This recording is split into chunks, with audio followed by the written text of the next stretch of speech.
It's not out of the question. Hello, can you all hear me? Okay, thank you so much for joining us today. Thanks to NIAC for hosting this very timely event. And I'll introduce myself first. My name is Negar Mortazavi. I am an Iranian-American journalist and political commentator. I'm a senior fellow at the Center for International Policy. I also host the Iran podcast, if you haven't listened to it. So today I will be speaking with this distinguished, excellent panel with very long bios. I'll just summarize. To my right, Jamal Abdi has served as the president of the National Iranian American Council, NIAC, since 2018, as well as the executive director of NIAC Action, which is NIAC's sister advocacy organization. To Jamal's right is Emma Ashford, who's a senior fellow with the Reimagining U.S. Grand Strategy Program at the Stimson Center here in Washington.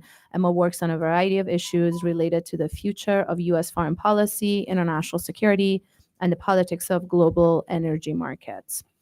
To Emma's right is Sina Tusi, also a senior non-resident fellow at the Center for International Policy, with a background in research and analysis on U.S.-Iran relations, U.S. foreign policy towards the Middle East, and nuclear policy issues. And last but not least is Thomas Countryman. Prior to serving his current position as the board chairman of the Arms Control Association, Thomas was the acting Undersecretary of State for Arms Control and International Security. He served for 35 years as a member of the U.S. Foreign Service till January 2017, achieving the rank of Minister Counselor, and was appointed in 2016 to the position of acting Undersecretary of State. Thank you so much. So let me start with Thomas first. If you can speak to Iran's nuclear threat prior to the Israeli attack, essentially, if we can talk about this framing that there was a preemptive this was a preemptive strike in response to an imminent threat, and what the strikes achieved as far as that threat. I think I could take the whole hour. Let me first say I have no sympathy for a regime in which a senile old man makes himself supreme leader, surrounds himself with low intelligence cabinet officials, relies on a subservient parliament, implements a medieval theocratic ideology, and uses the weapons of the state against those he opposes. Let me be clear, when I say no sympathy, I'm talking about Iran here. Was there an actual threat when Israel went to war 2 weeks ago? From the Israeli telling, it is the same threat that Mr. Netanyahu has repeated many times since 2012, that Iran is on the verge of a nuclear weapon.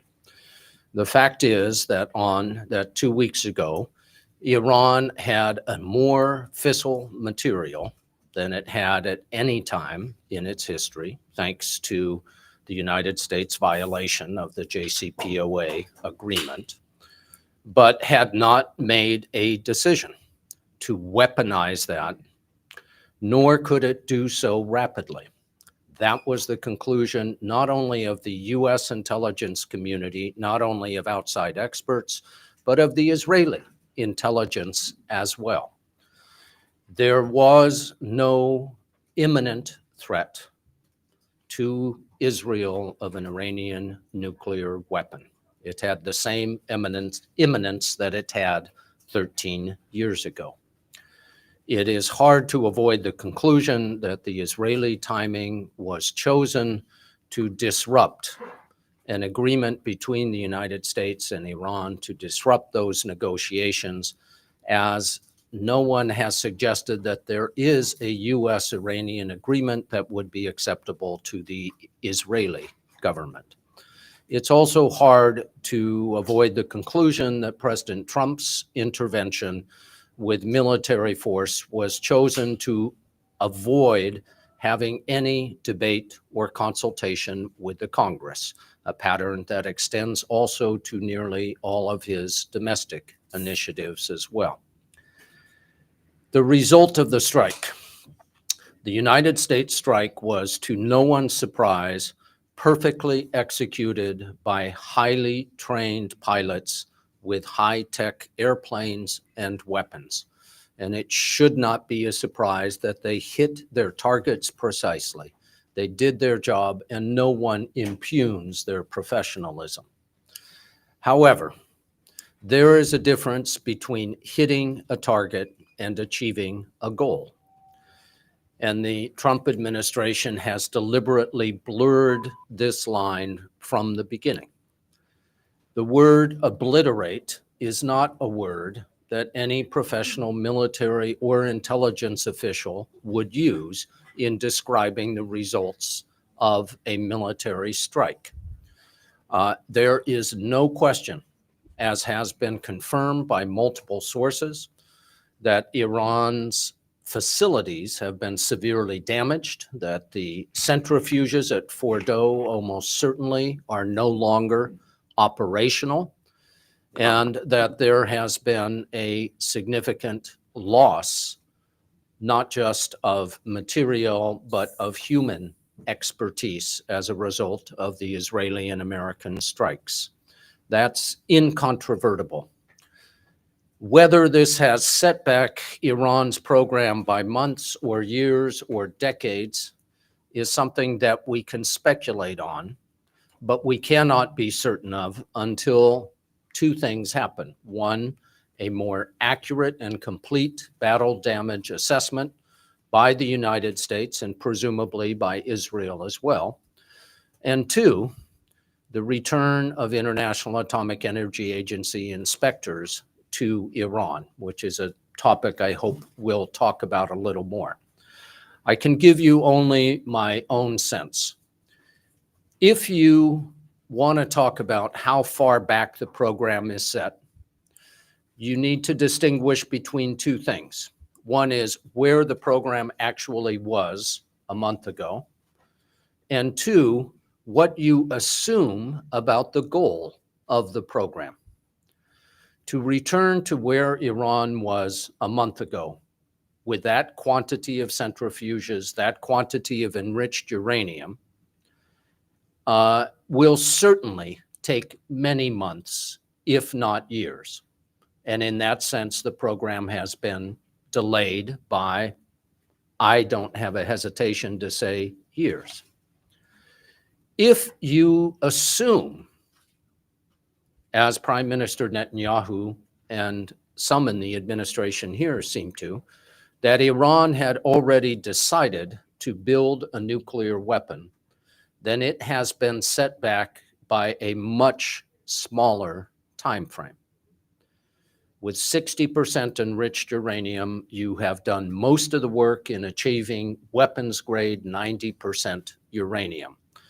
And while most centrifuges are probably destroyed, we have no idea how many may still be operational, what locations they're in. If only a small number of those centrifuges are still available to operate, if the 60% enriched uranium has been, as the Iranians say, preserved and not destroyed in the military action, then we're talking about months for the ability to move to a crude nuclear device. We're talking about years to the ability to miniaturize a device and put it on a missile that could strike Israel. So I hope that we've done something to traverse the landscape between obliterated and bruised. It's without question a significant strike. We can't know more about that until we see the return of agency inspectors. So there was no imminent threat and it's not obliterated. I'll get back to you about the prospects of diplomacy later. Sina, let me ask you about the Iranian side. And if you can sort of give us the big picture, first of all, there was a high civilian toll on the Iranian side. As we know, this was not just an attack on Iran's nuclear program or military targets. The latest numbers are 700 killed, 5,000 injured. Majority of them are civilians. But talk about the impact of essentially the past 2 weeks of war on the Iranian side. Is Iran and Iran's response, is Iran really at its weakest? Is it the paper tiger? Is there no air defenses? What's the state of the missiles? Essentially, how they fought back or defended, and what impact the war was able to make on the Iranian side. Yeah, sure, happy to. So this war occurred as the U.S. and Iran had started nuclear negotiations. Trump in March sent a letter to Iran Supreme Leader Khamenei requesting negotiations. According to reports, that this letter was respectful. They engaged in 5 rounds of negotiations. After each round, both sides were pretty upbeat. They said they were forward-leaning. This issue of uranium enrichment was a red line for both sides, but there were potential workarounds involving a regional uranium enrichment consortium. And the U.S., had sent Iran a proposal. Iran had sent a counter proposal, and they were due to meet for a 6th round of talks in Oman.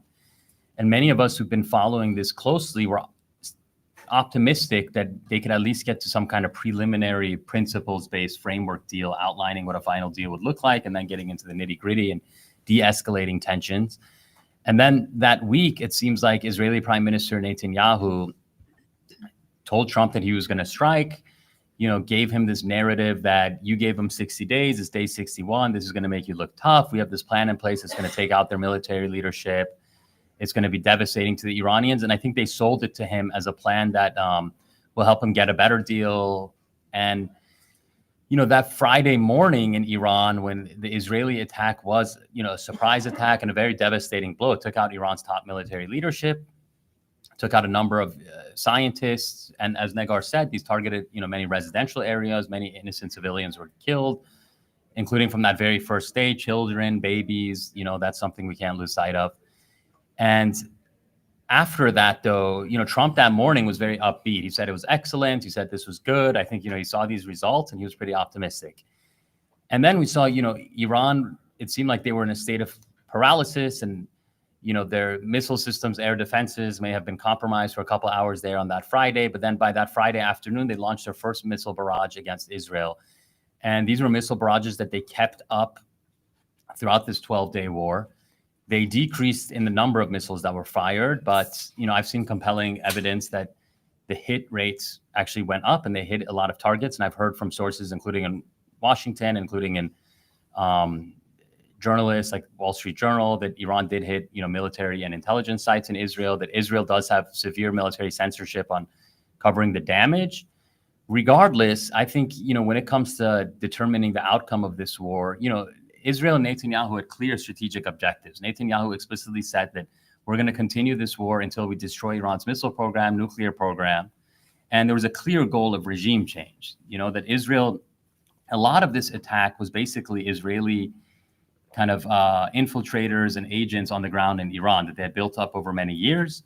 They had, there was drones, this drone warfare, changing modern warfare, just like we've seen in the Ukraine-Russian war. They built drones in Iran. They deployed drones from within Iran. They, had other kinds of explosions, car bombs were used.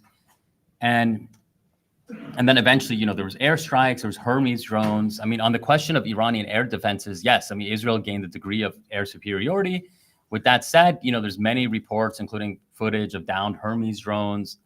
We'll have to see if, I haven't seen any evidence of the Iranians shooting down any jets. We'll have to see if that was accomplished. But for sure, by the end of it, Israel was seemingly hitting many targets and they had a large degree of air superiority. But we saw at the end of this 12-day conflict that the cost for Israel was also mounting, and the risks for Trump and the U.S. were also mounting. And I think Trump went into crisis management mode. That Israel, putting aside what Iran did or did not hit, which, again, heavy censorship, we can't make it necessarily an accurate assessment of that they expended a lot of these very expensive interceptors, the THAAD interceptors, the Arrow 2 and Arrow 3 interceptors for high altitude. These are interceptors that are very hard to produce. They're very expensive.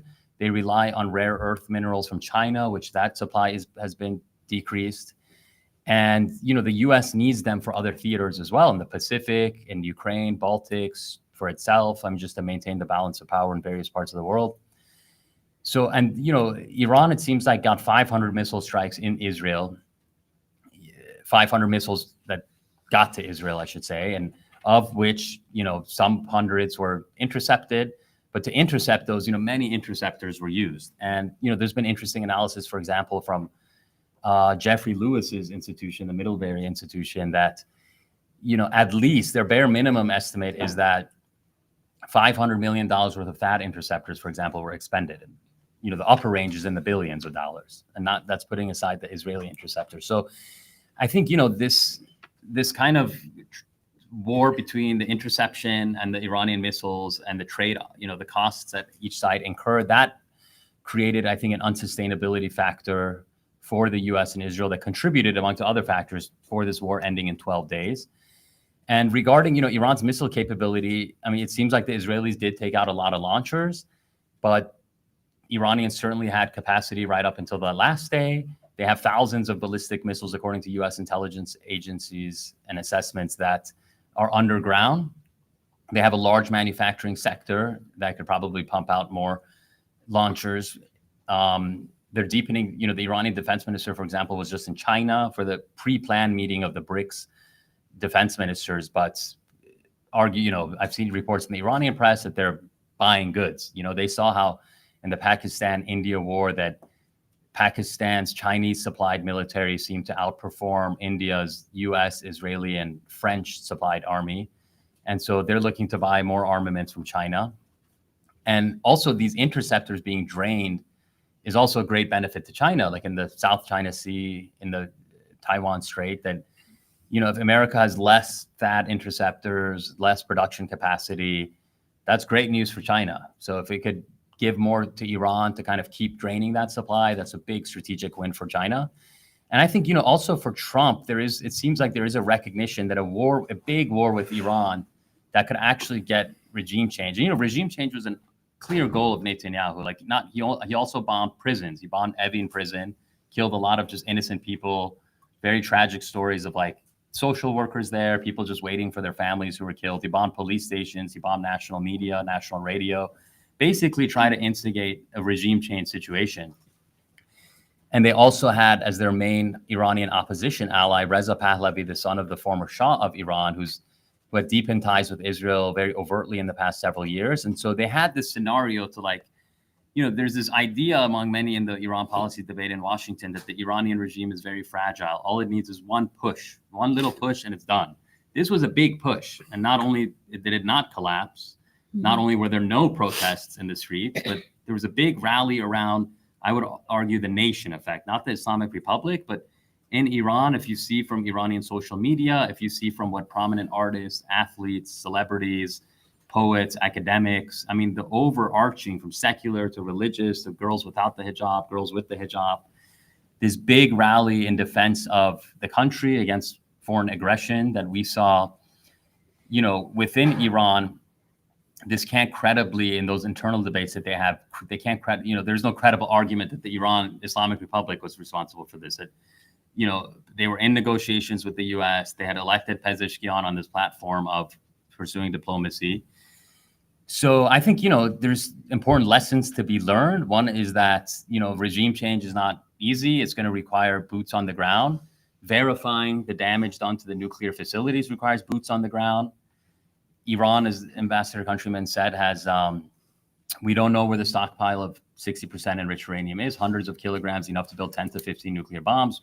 We don't know where the advanced centrifuges are. Iran had actually, the previous week after the IAEA censure, that Iran had actually itself said that its built-in enrichment facility, it's more secure than even the Fordo facility.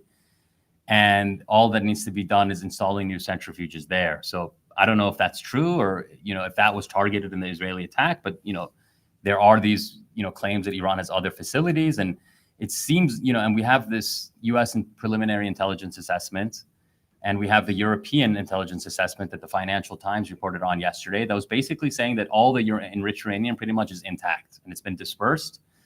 So I think, when it comes to the breakout capacity of Iran, that's very much intact. The missile program is intact. The regime is intact.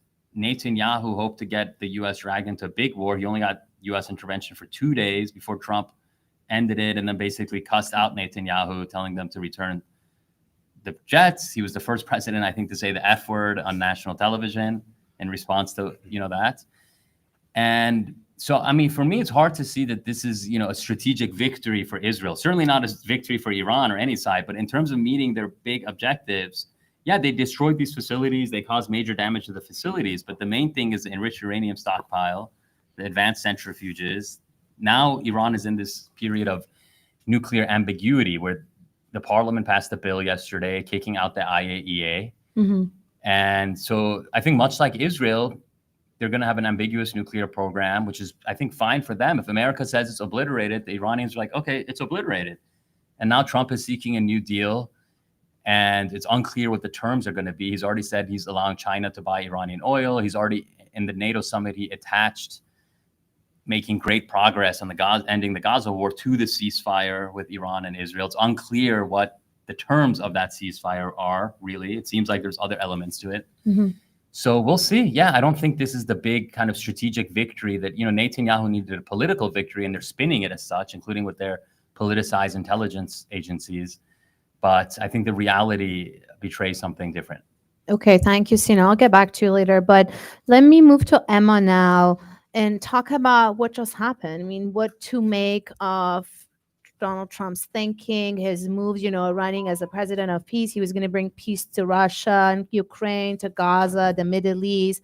None of that happened, and he just led or entered a third war. So what really brought us here, on the first day of the Israeli attack, White House press statement says the U.S. has nothing to do with this. Within 24 hours, the president calls it excellent, and then the U.S. also joins. Talk about what you can make of what just happened on the U.S. side, especially. Yeah, I mean, so again, I think the U.S. politics, the domestic politics of the decision to actually enter the conflict here are really quite interesting. We saw, you all saw publicly this significant debate within the Republican Party in particular, lots of influencers getting involved, people like Steve Bannon or Tucker Carlson or Charlie Kirk, all these, very important among the MAGA right, but arguing over whether President Trump should do this, and everybody trying to sort of persuade him and pull him to their side, and Fox News doing the same. And so it was clear that there was actually, again, a lot of opposition among Trump's base. Many people who, particularly younger folks, who had believed the sort of the no wars, no new wars, no regime change in the Middle East arguments that Trump's been making ever since his first campaign, not just his most recent one. And I do think, that there was, again, genuine debate inside the administration. This was not some one-sided thing, where there's debate playing out in the media. That might be a little more like Iraq war style. This was also, from what we can tell, an internal debate with people on sort of both sides of this, those who were more hawkish on Iran and those who feared getting into another sort of Middle Eastern war, making their cases. And I think what really fascinates me about the outcome is that Trump didn't actually pick either of the two obvious outcomes, really. He didn't stay out of it completely, and he didn't go all in the way some of the Iran hawks really wanted him to do. Yes, there are truths, apparently they are, from Donald Trump, in which he said, maybe regime change in Iran wouldn't be too bad a thing, or the Israeli strikes are great. But when you actually look at the policy and the decisions that were taken, basically what he opted for was, a punitive strike, a surgical strike on one specific thing. I suspect because his advisors eventually persuaded him that with Israel having degraded missile air defenses, that this was kind of too good an opportunity, really, to pass up. And that this would make him look strong, an opportunity to kind of surprise everybody and, take out the nuclear program in one strike. So, I mean, to my mind, the strike itself, followed by the immediate, really aggressive attempts from the administration to de-escalate this, right? Constant statements from Marco Rubio, JD Vance, etc., that this is not regime change, that we are, stopping after this, that we are brokering a ceasefire. I really do think they were trying to walk a very fine line here. Lest you think I'm saying that this is a great thing, though, I do want to say that, we've already heard sort of elements of this from others. There are some kind of problems with this approach, right? The quick strikes and getting back. I mean, so it is absolutely preferable to, at least from my point of view, to getting into another nation-building war of regime change in the Middle East, right? This is far, far better than Iraq or even Libya. But it's not actually a solution to the problem that we had, and indeed probably the problem that we still have, right? This will set back Iran's nuclear ambitions by some period of probably years, as you heard Ambassador Countryman say. It doesn't necessarily shut them down for good. There may be paths to a bomb that are quicker. This may actually, in the assessment of some parts of the US intelligence community, push the Iranians towards bomb development where previously they hadn't made that decision. So, from the point of view of preventing Iran getting a nuclear weapon, this is at best kicking the can down the road. And that's not necessarily a good thing. The second flaw that I kind of want to just briefly mention here is we really need to guard against taking the wrong lessons for this about foreign policy more generally. And this is something I very much worry about in the context of the Trump administration. This looks like a real success, particularly if the administration can sway people on the intelligence, particularly if they can pull some diplomatic deal out of this, even if it's not a great one. They're going to sell it as a victory. They have been selling it as a victory. But just because this time around, the Iranian regime was weakened enough that things de-escalated and the US was able to create a ceasefire, right, that doesn't necessarily mean that the same would happen in a future situation, whether it was Iran or China or Russia or somebody else, right? Just because we were able in this case to decide we strike them, we go home, we're done. The enemy does get a vote, and that will not always be the case. So that's one of my big fears, is that this feels like a decision to do something extremely specific, and it has worked out, at least for now, even if it didn't solve the big problem. But maybe that pushes us to do the same in other situations. Thank you.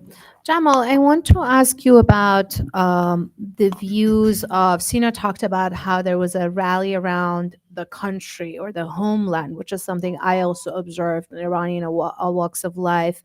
Sort of, first of all, understanding or getting clear-eyed about what a foreign attack actually means, the civilian toll, the homes, the ambulances, the hospitals, all of that. And how this sort of parallel regime change agenda that was and wasn't would materialize in real life. But what about the diaspora? I know Nayak just conducted a poll, a very unique poll before the Israeli attacks started. But talk about maybe the poll, the views of the Iranian diaspora overall, especially the Iranian American community, and what we've seen as far as whether that rally around the homeland or not, or rallying around an anti-war messaging. Yeah. Thanks, Nagar. Thanks, everybody, for being here. So, yes, as Nagar said, so NIAC worked with YouGov. We commissioned a poll of the Iranian American community and have some interesting results, although it took place right before the strikes or war, or whatever we're calling it, right before it actually took place. So I think these numbers probably have moved. I can talk a little bit about that. But to start they're with, in this folder on the yeah, chairs, right? they're in the folder. So as somebody who used to be on the Hill, I know that it's not just NIAC, there are many other groups from the Iranian American community advocating for different positions. And this is a highly contested space. You've got opposition groups like the MEK, Mojahedin, the monarchists. You've got sort of more civil society-oriented organizations. And there's a ton of information coming in, but a lot of it is anecdotal. So you talk to one group, they say, oh, everybody hates the regime and wants wants military action and they want our guy to be on top over there. Talk to another group. Oh, everybody thinks this, everybody thinks that. Then you go to the analysts, and unfortunately, a lot of our Iran analysts are basing a lot of their analysis on social media, which is also completely anecdotal and very vulnerable to manipulation. We know that there are state actors and other actors who manipulate social media through sock puppets and bot accounts and all sorts of other fun things. And so the ability to make policy decisions based on the facts versus based on vibes or manipulated anecdotal information or just purely anecdotal information, I think is very difficult. So there have not been very many polls of the Iranian American community and what people actually think in a empirical, scientific, grounded way. So that's what we sought to do. And part of this is motivated by the fact that I think both inside of Iran as well as within the diaspora, there has, I think, been a really the Islamic Republic is probably at its lowest point as far as any legitimacy. The opposition to the government, I think, has always been there, has always been high, but really reached its peak in 2022 with the murder of a young woman who was improperly wearing hijab, sparked massive protests inside of Iran, explicit calls for regime change. And the diaspora also was very active in supporting those calls and mobilizing and protesting. And so that was an important moment. But to be able to glean what does it actually mean from where the community stands, I think is important. So we did this survey and we wanted to find out, where do Iranian Americans stand in terms of what policies they want to see the United States take with regard to Iran. On the question of what is the best option for addressing the challenges posed by Iran or addressing issues with the Iranian government. So we asked both, or YouGov asked both Iranian Americans and then also asked the general population of the United States. So for Iranian Americans, 49%, the plurality of respondents said that diplomacy is the best way to address those issues. That compares to 22% who said military action and 8% who said sanctions. So counter to some of the narratives that I think have become prevalent, Iranian Americans support diplomacy as the best path to deal with Iran. Now, on the question of sanctions, a majority of Iranian Americans said that targeted sanctions are the best approach as far as sanctions go, compared to 21% who said broad sanctions, which is what the current policy is, maximum pressure, and then 14% who said they don't think there should be sanctions at all. So 52 to 21 on the sanctions question, targeted versus broad.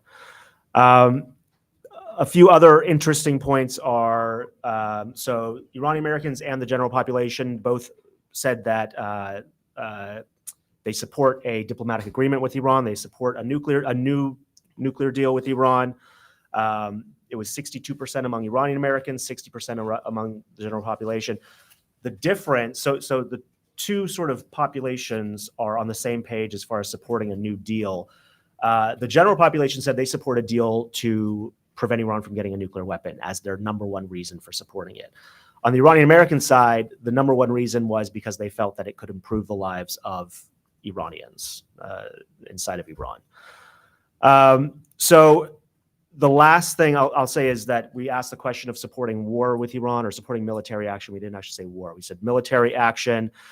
Among Iranian Americans, the plurality, the strongest response was 37% who said they strongly oppose war with Iran. More broadly, 53% of Iranian Americans said they oppose war, compared to 36 who said they would support it. So those do reflect sort of a more, 53 to 36. That compares to the general population, which was much closer. They said 41% said that they oppose war, 40% said that they would support war. So virtually tied on that question in this survey. Now, I think that compares to some of the other polling that has been done recently that showed that initially that very few Americans supported military action against Iran as the best option. But following the strikes, some polling has come out that shows that among Republicans, there has been actually a shift to supporting the limited strikes that Trump took. I won't get into that since we didn't do those polls. But I just think this is all very important and interesting. And I think the last thing I'll say is just that, and maybe we can touch on it later, but there's also the issue of civil rights at home and some of the other policies that the Trump administration has begun to impose. So the travel ban is now back in place. It's sort of been overshadowed by all of the other enforcement actions and things the administration is doing. But right now, Iranians are unable to get visas to come to the United States, except for some rare exceptions. And our community is very aware of that and opposed to that. The broader population is much less aware that that is even happening. The other issue is fears of civil rights abuses at home. And there were, God, I don't have the number actually in front of me, but strong fears within the community. I think it was 60 or 70% of a crackdown on civil rights. Now, after this war is now apparently over for the interim, at least, we have seen ICE detain 130 Iranians in the past week, and there are now 670 Iranians in ICE detention. It is hard to not draw a correlation between this military confrontation and a domestic crackdown. And so I would urge that, congressional offices keep an eye on this. There are horror stories of, there's a woman in Louisiana who has lived here for like almost 50 years, like since she was 19, living here legally, who was detained by ICE and is now in some facility with, questions about what's going to happen next to her. And I'm seeing a lot of commentary about concerns about what's happening in Iran, a potential crackdown there, the fact that there was, clearly an infiltration inside of Iran, and there were people involved in helping Israel wage the war from within, and that could be used as a pretext for a larger political crackdown. So obviously very concerning. However, we are seeing potentially a political crackdown here, and that's where we have control over what is happening in theory. And so I think this is really troubling. Just in the past 7 days, 130 Iranians rounded up by ICE, not because of terrorism, not because of any credible, because they could be, because there was some small issue with their immigration papers, or because they were on student visas and maybe there was a grounds for the ICE to be able to challenge it. Like it's not security related. It is because they are Iranian based on the fact pattern that we have seen. And so that's really disconcerting. Thank you. Yeah, we can get back to that later if you want. Let me sort of zoom back now, go to the big picture again, Tom, and ask you about what's next. So if we're saying there's no military solution to the nuclear issue, is there really room for diplomacy, especially looking on the U.S. side? Do you think the U.S. is ready and able to accept the Iranian sort of red line, some form of enrichment or a consortium, some of these ideas, if you can break them down a little bit, and also what the role of the international community, especially the IAEA, UN Nuclear Watchdog, will be moving forward? Okay. Let me start with the negative before turning to the more hopeful. What's negative is that the strikes may well have increased the determination of Iran to pursue a nuclear weapon. And if that's the choice Iran makes, or if it prefigures that decision by withdrawing from the Nuclear Non-Proliferation Treaty, we will have set back global efforts on non-proliferation substantially. Secondly, the very message that your capital can be attacked by two nuclear-armed states and you can't do anything about it creates an incentive for other states, not only Iran, but others in the Middle East, Asia, and Europe, to consider obtaining nuclear weapons. And that kind of arms race at the low level is inherently destabilizing. I think it would be the wrong conclusion for any country, including Iran, to make. Nuclear weapons do not add to your security, but it's understandable that some will reach that conclusion. Third, I'm bothered by the overall effect on the concept of international law. Mr. Trump's decision is not only clearly contrary to the US Constitution, the way in which he did it was clearly contrary to the War Powers Act, and something that is not considered important in Washington. It does not have the sanction of international law. I am frankly depressed at the degree to which Russia and China and Iran and Israel and the United States justify their violations of international law by pointing to the other guy's violation.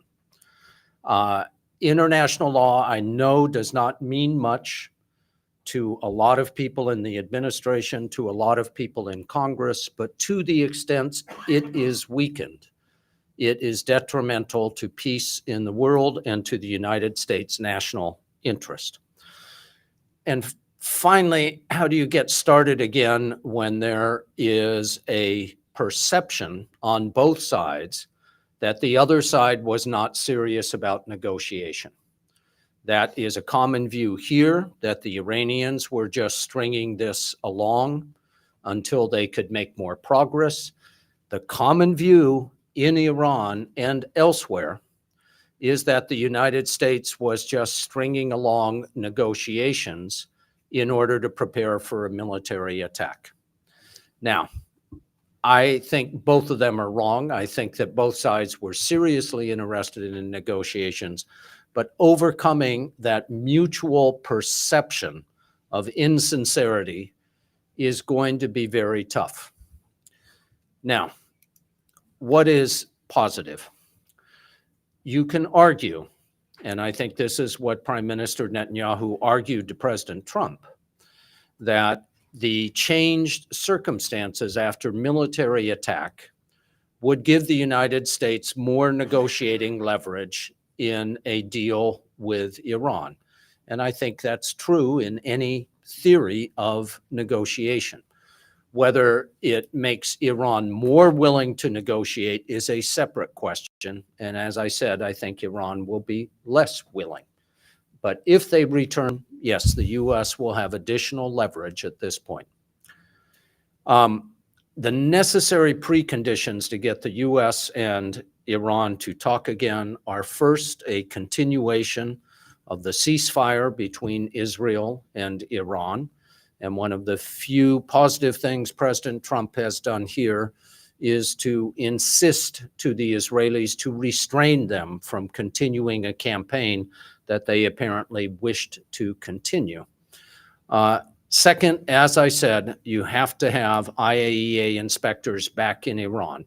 You don't have to do that before negotiations begin between Iran and the US, but the negotiations can never be concluded and an agreement can never be verified without the IAEA on the ground in the same way that it was prior to the military attacks. Mm-hmm. What I think is most needed is for the United States to signal, at least privately, to Iran, also publicly would be nice, that it is serious about negotiations. Iran, the ball is in their court at the moment as they catch their breath after these devastating attacks, and they decide whether they are more interested in negotiations or in non-cooperation and belligerency. And I don't know which way Iran is going to decide that. In terms of what could be in an agreement, the previous structure of the JCPOA, and just a side comment on the JCPOA agreement from 2015, if the JCPOA had not been violated by President Trump in 2018, we would still have a crisis with Iran today, because this is the point at which some elements of the JCPOA were set to expire.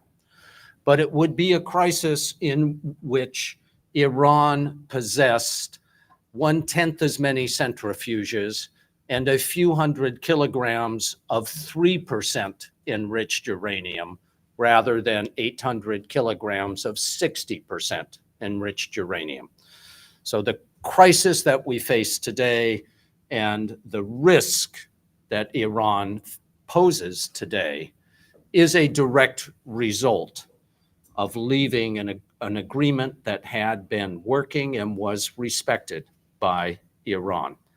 Last point, the simple logic of the JCPOA was, on the one side, limited and verified enrichment permitted, and in return, sanctions relief granted.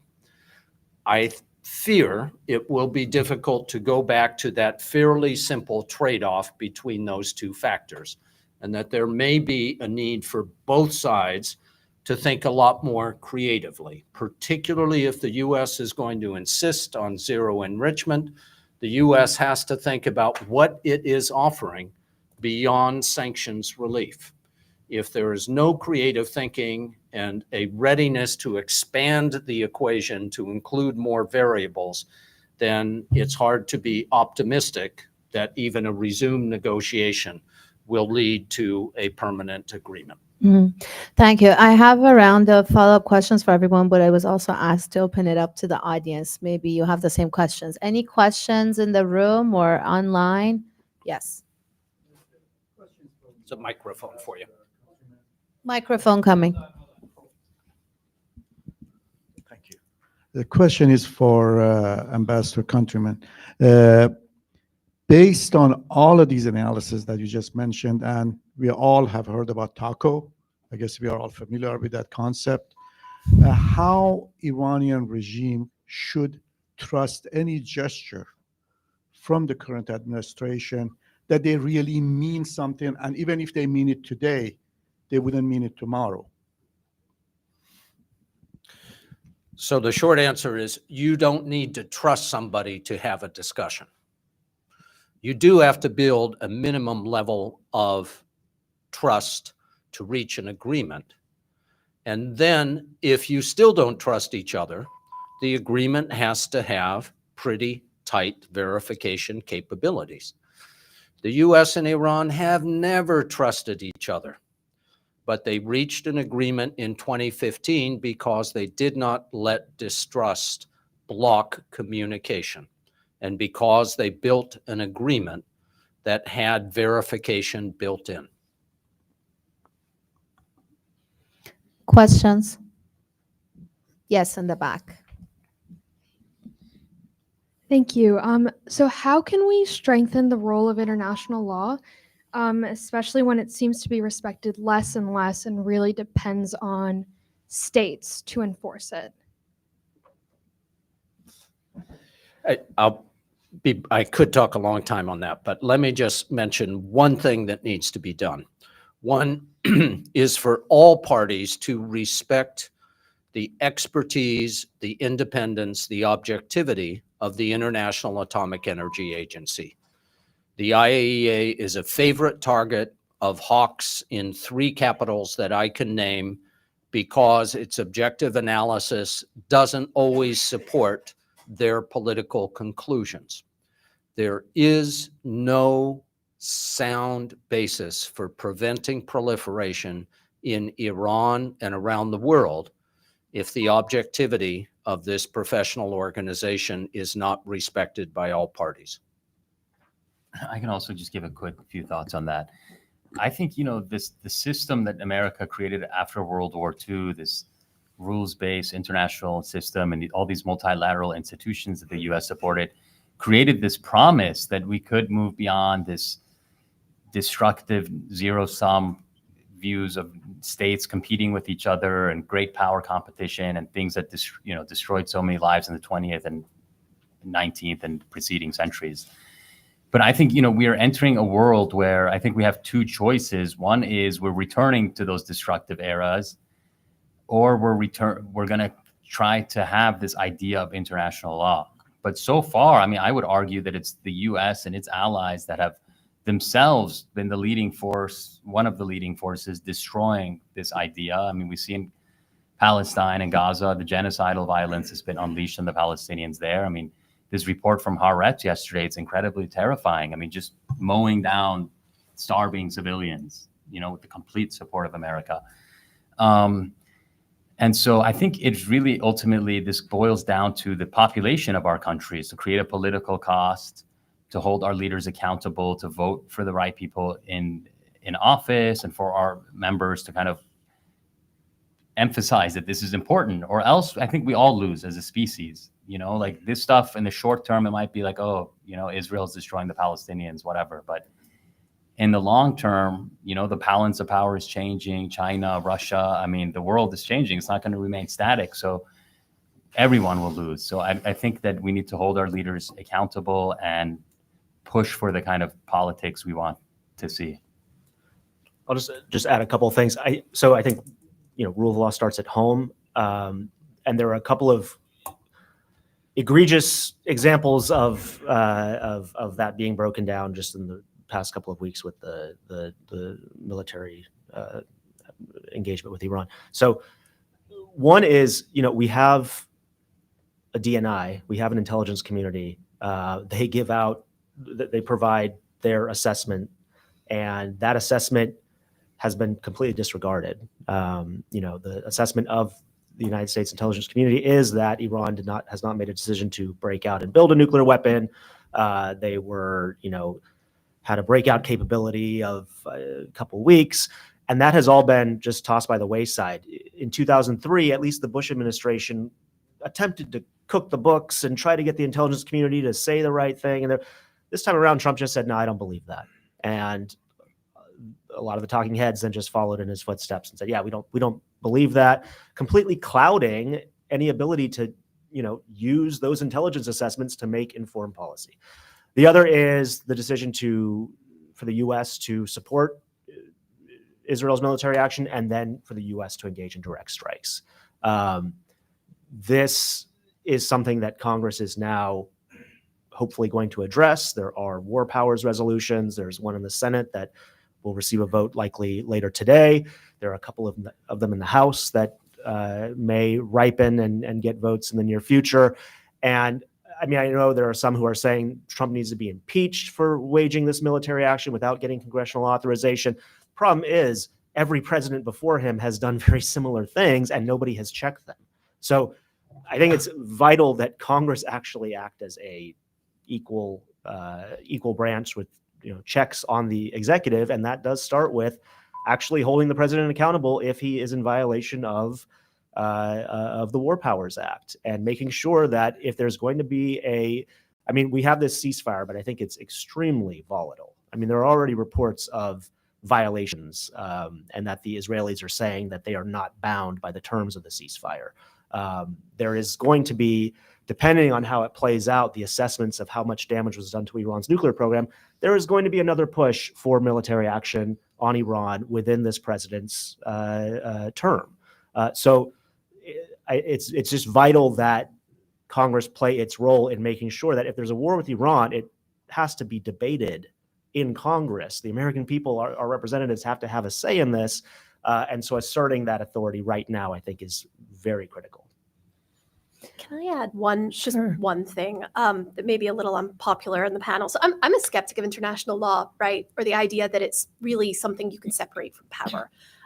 But even from that point of view, I do think there's a few things that have happened in the last couple of weeks that we really should be quite concerned about, because there are norms of behavior in the international system that help us, even as a very powerful country, the ability to negotiate with other countries, even when they are, horrible regimes, but to negotiate with them for our national interest, right? The idea that maybe we can't negotiate with the Iranians, people say that's a problem. I'm particularly concerned by some of the Israeli targeted strikes on Iranian senior leadership, not necessarily just, you can make an argument for military leadership or intelligence leadership, but there's also political leadership questions, targeting mediators, potentially targeting diplomats involved in talks. These are things that are violations of very old and fundamental principles of international diplomacy, and they will come back to bite us, right? Donald Trump in his first term, his choice to engage in the assassination of Qasem Soleimani, right? Soleimani deserved everything he got, but that then did turn around, and we've seen US officials targeted for death threats from Iran in return. So we have to, I think, be very careful, even outside of international law, when we open the Pandora's box of assuming that these norms will just persist even when we violate them ourselves. Questions? Yes. Two here. Maybe we can take both at the same time. Hi. So kind of, I just wanted to go back to what you said about how like we don't always get away with things and how the enemy has a vote sometimes, and how although two nuclear states kind of just did attack and seemingly got away with it, it might come back to bite us. And so kind of building off of that, I wanted to ask how much these attacks might have incentivized Iran to really pull out of the nuclear, and to add on to that, maybe even just general non-cooperation, belligerency, maybe even through proxies, especially considering like the domestic unrest in the country as well. So I just wanted to ask about that. And one more question in the front. Thank you. Well, this is kind of open for any of you. Well, to kind of go off of what you said, when it comes to, Israel's, what they chose to do and the effects that it could have in the future, at the end of the day, this is war. Yes, it would cause a big issue in the future, and in some way, we are going to be affected by the nuclear bombs being created again, because there was a formula, there was a recipe. Once you do it once, you can do it 1,000 times again. It's never going to disappear. It's like putting a photo on the internet. It's always going to be there. Someone's always going to figure out how to do it. But at the end of the day, those people still chose to create something that could harm someone. And yes, it might not have been the smartest move politically or law-wise or for the future, but in the moment, it makes a difference. And also, when did we start negotiating with terrorists again? Like, the regime is still a terrorist regime. They still have done a lot of terroristic things. They've still said a lot of really bad things and caused a lot of harm to people. Like, I understand that Trump was going to make possibly a really good deal. And then Israel was like, well, sorry about your discussions. We've decided to just kind of like wipe the board clean, But at the end of the day, when did we go back to negotiating with terroristic people or people who have caused a lot of harm, just because it might make a positive within a few weeks or might stop a huge attack? Thank They're you. still going to possibly do it in the future. Thank you. So both of those questions, if anybody wants to. Yeah, I mean, let me just jump in first on this last one and then yield to my colleagues who know more about the Iranian domestic side of the question.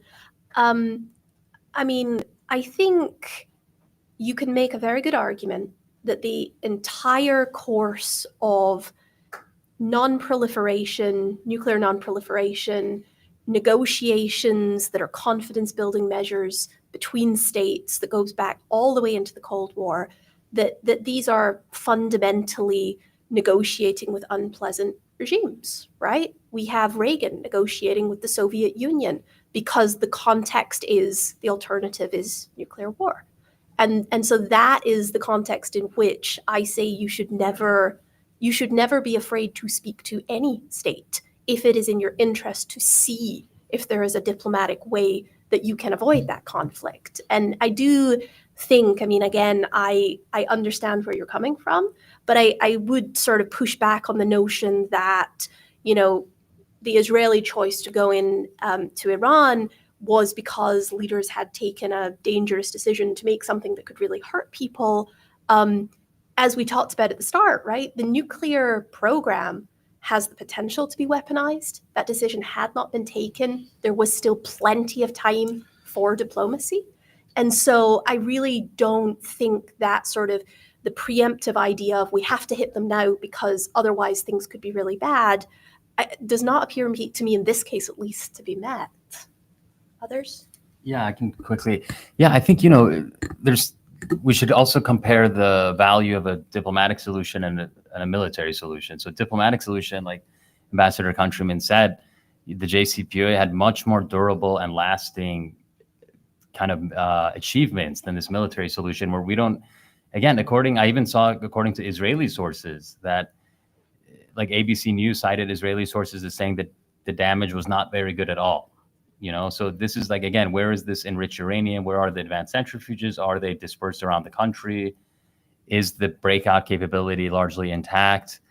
And so I think, yeah. And then when it comes to negotiations, I mean, we've negotiated with many actors that we consider terrorists, which is a political term, obviously. Taliban being one of them, that Trump and Pompeo negotiated with them. Even Al-Qaeda right now, this guy, al-Jolani in Syria was former Al-Qaeda explicitly and ISIS commander, and Trump met with him. Trump was lifting sanctions on Syria. So, I think in this context, again, it's not helpful to moralize these things, and if we moralize, then nobody stands to win ultimately, because Israel, as I'm sure most human rights organizations in the world consider it an apartheid state. Most genocide scholars argue it's committing genocide, including Israeli ones. I would argue that their project in terms of trying to dispossess and destroy the Palestinians is unsustainable, and it's going to destabilize the whole region. It'll, even if the Islamic Republic is gone tomorrow and the Israelis want to take over the West Bank and they're going to kick out the Palestinians to Jordan, Jordan's going to get destabilized. They're conquering parts of Syria, Lebanon.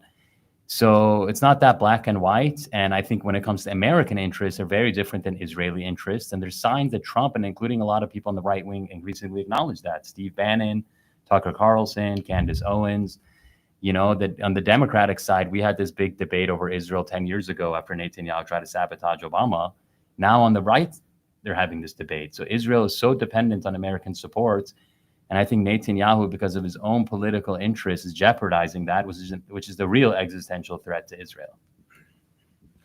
I just want to put a very fine point on this, though, that we now have tested the military action that some people have been calling for so many years.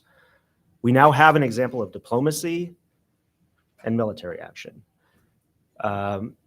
Ambassador Countryman, correct me if I'm wrong, we're talking about, with the JCPOA, setting back Iran's nuclear program 15 years. And at the time, critics saying we're just kicking the can down the road, we need a permanent solution.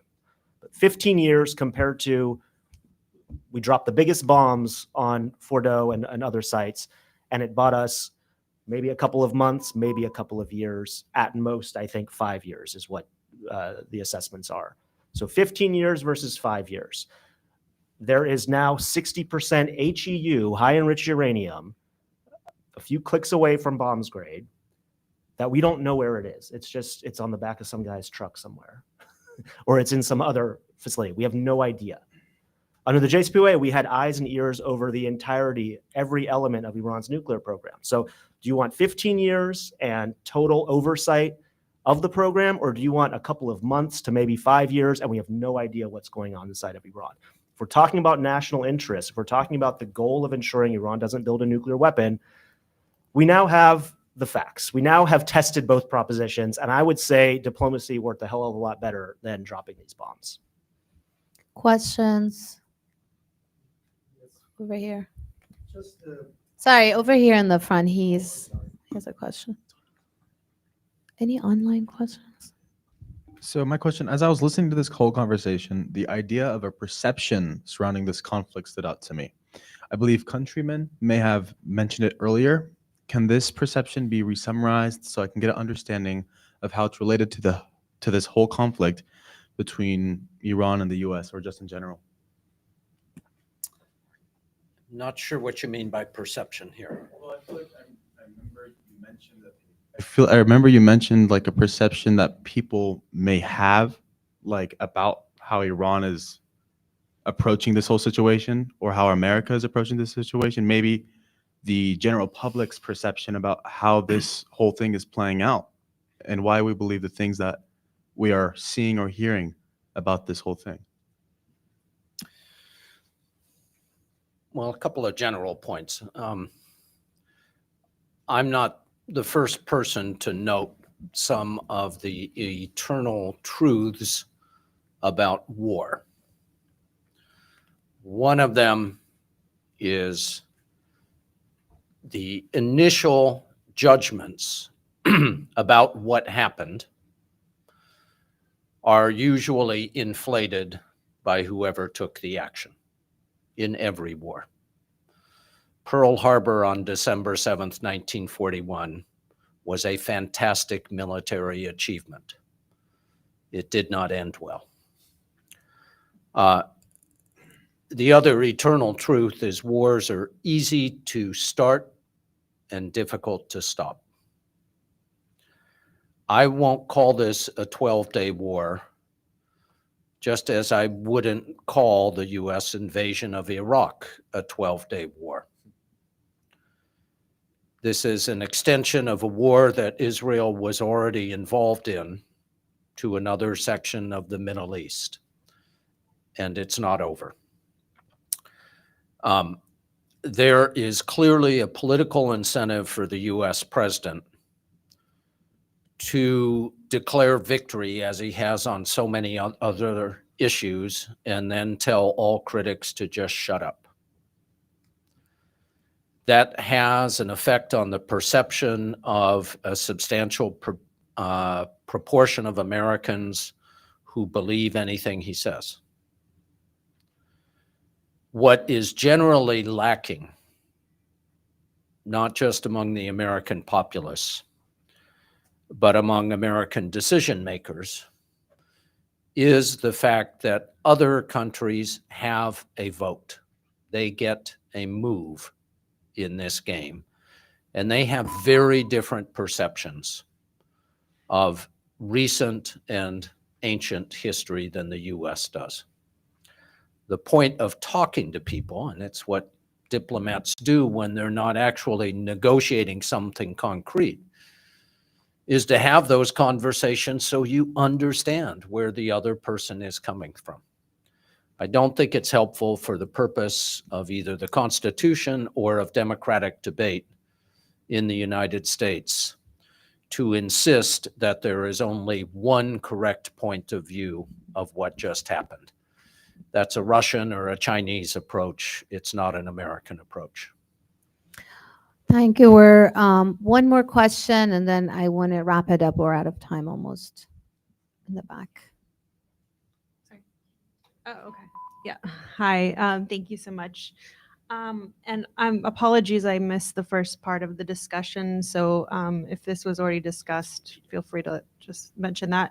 But I would like to hear your thoughts on Russia and China's positions vis-a-vis this latest Israeli and American aggression in Iran, given that both are trading partners with Iran. So yeah, your thoughts on that. Thank you. And if anybody wanted to answer the other question that was asked about Iran's decision-making moving forward. Oh yeah, what was that other question? Sorry.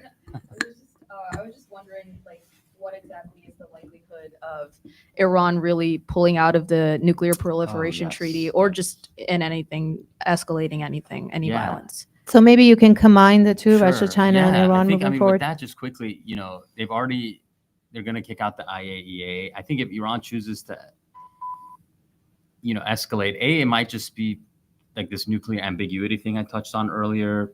They won't really declare what they have or what they're doing, if they've gone to 90% already somewhere, if they're building a warhead, if not. But I think if the negotiations are going to involve that stuff, with Trump might just be he might just want to wash his hands of all this and be like, we destroyed everything. We want you to trade. I mean, he said in NATO, we want them to buy Chinese oil so they can get back in shape. But then, Iran will have certain levers before it goes to, and I mean, NPT will be one of them. 90% will be one of them, until it can get to the point where all it has to do is like twist the screwdriver to have the bomb, you know, because I think there's still, as long as Khamenei is there, his strategy has been more to use this program as a bargaining chip. If he goes, you know, somebody else might decide to weaponize, and those people are getting stronger. To the other question about China and Russia, I think, you know, the most important point is that this conflict was largely between Iran and its like indigenous capabilities and the US and Israel and their allies. Russia and China did not obviously come in a meaningful way to support Iran. Iran for years, you know, they got the S-300 air defense systems from Russia. Those proved inadequate. Israel took out one of those batteries last year actually.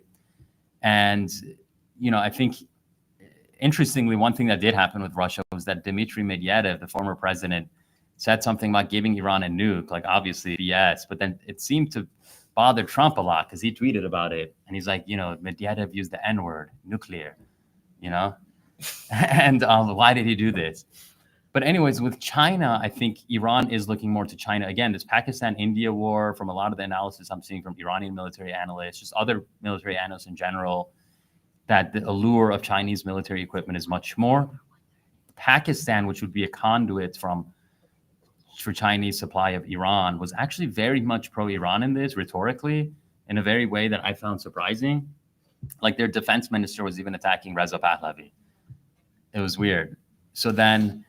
And then the Telegraph, the British Telegraph, reported that multiple Chinese military cargo planes landed in Iran during this conflict. I saw reports of Chinese surveillance ships in the Persian Gulf that were apparently measuring kind of THAAD missile interceptions and Iranian missiles and getting data on all that. So I think on China, Iran is going to look to deepen that relationship in this period between ceasefires or between wars. That was also, Emma, if you can add, that was my question to you too, Russia, China, and also the international community. Yeah, no, I was just going to add two sort of specific things to that, because again, I think this has been quite interesting. I mean, one is that it's clearly, the Chinese are clearly trying to learn from this, right? And they've been using it to get some picture of US military capabilities. Second is that the administration reached out to the Chinese to ask them to pressure the Iranians to not attempt to close the Strait of Hormuz. Now, I don't think that was particularly likely anyway, and I'm not sure if this actually had any impact in Beijing anyway, but it is kind of interesting that this administration clearly thinks that China has enough influence in Tehran, or enough of a leash on Tehran, that they might actually be able to do that. And I'm not sure that's true. So clearly there's still some perception inside this administration that this is maybe more of an axis than it really is. And then the third point I'll make, which again is sort of just a side point, but is, you know, the Iranians for a number of years have relied fairly heavily on Russian air defenses. But the Russians are producing all out related to the war in Ukraine. They may not have the capacity to backstop what Iran has lost in this conflict. China's going to end up being the winner. And again, that's going to deepen that defense relationship with Beijing. So, I mean, I don't think anyone's had enough time yet to think through the sort of these second and third order consequences of the last couple of weeks, but they might be more significant than we thought. Any final thoughts? I mean, I guess one final thought that just occurred to me is that Briefly, we should not push Iran into China and Russia's camp. Iran is not a great power. Israel is not a Ukraine or Taiwan that is facing this potential great power rival. Iran is a mid-tier country that's been, you know, impoverished in many ways in the past 4 decades. It would benefit America's strategic interest to come to some kind of strategic settlement with Iran. You know, I think a lot of stuff Obama did could have ended up there. A lot of stuff, even Trump has seemingly said he wants to deal with Iran. And there's long been this kind of pro-West camp in Tehran, in the Islamic Republic, who are now weaker, but that should be the U.S. strategic goal. This isn't a country to treat as if it's like a China or Russia, because it's not. that's it. Any final thoughts? I'll just say, I think that the potential for diplomacy has proven incredibly robust. I was surprised by the fact that the Iranians, in the midst of the Israeli strikes and leading up to the American strikes, continued to keep the door open to negotiations, even went to a round of negotiations with the Europeans on the Friday before the US struck. When the ceasefire was proposed, there were elements in the Iranian system who were opposed to accepting a ceasefire. And incidentally, I think somebody mentioned some of the figures that were killed in the initial Israeli strikes were some of the more moderating voices within the security establishment. And a much more hardline crop of leaders have emerged. Yet, the voices pushing for ceasefire, including Khamenei himself, supposedly prevailed. The voices pushing for negotiations have prevailed. So that door has not been shut yet.